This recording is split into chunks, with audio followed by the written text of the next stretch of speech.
Hello, this is Allie and the Paperchain Girls, a poem about violence against women. It's dedicated to my baby sister, Allie.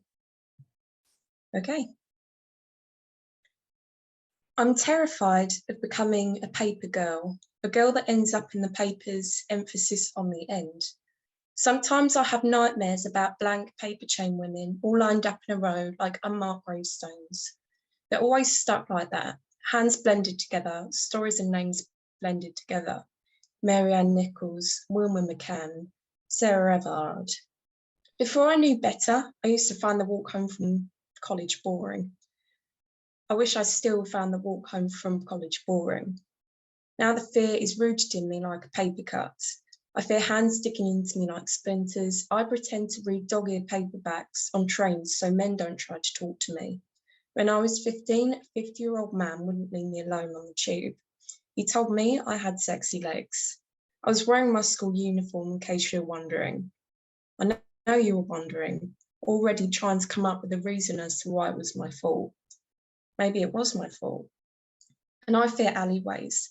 In my mind, those alleyways are coffin-like, wide at the top, getting narrower as you walk down. And if I'm not careful, the lid could snap shut over the sky.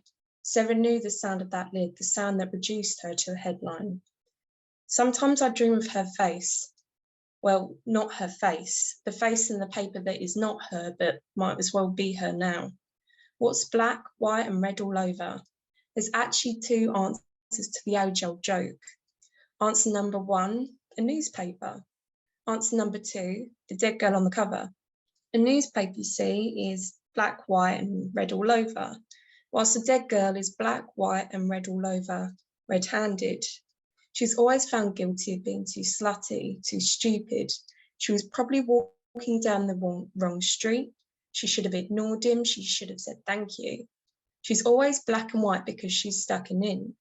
She's print, and for 50p you can take her away. Perhaps you'll forget her on the train, or leave her on a bench, or stuff her in a bin. Perhaps you'll fall asleep on the printed image of her. That way you can peel her away, carry her on your cheek, and she wouldn't even scream. Perhaps you'll read her story at breakfast over toast. Perhaps you'll drop breadcrumbs onto the paper, a trail that will never lead her home. Perhaps you'll leave a coffee mug atop her flat printed face, circling her photo like a frame or a bullseye. There are so many possibilities, so many for you at least. As for the words themselves, they're always the same. Her parents will say they cannot believe she's gone. They'll say she lit up every room she walked into. If only that superpower, that luminescent presence had lit up that dark little side street. When her parents held her for the last time, when they sent her off to work, how could they know they were letting go of a paper sky lantern?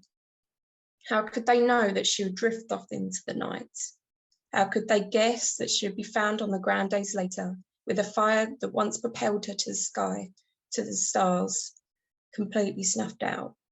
How could they know that in a week's time they would be left looking at an empty paper lantern, trodden into the mud, that they would wonder whether any of it was real at all, whether something so thin, so delicate, had ever held fire, or whether they'd imagined the whole thing?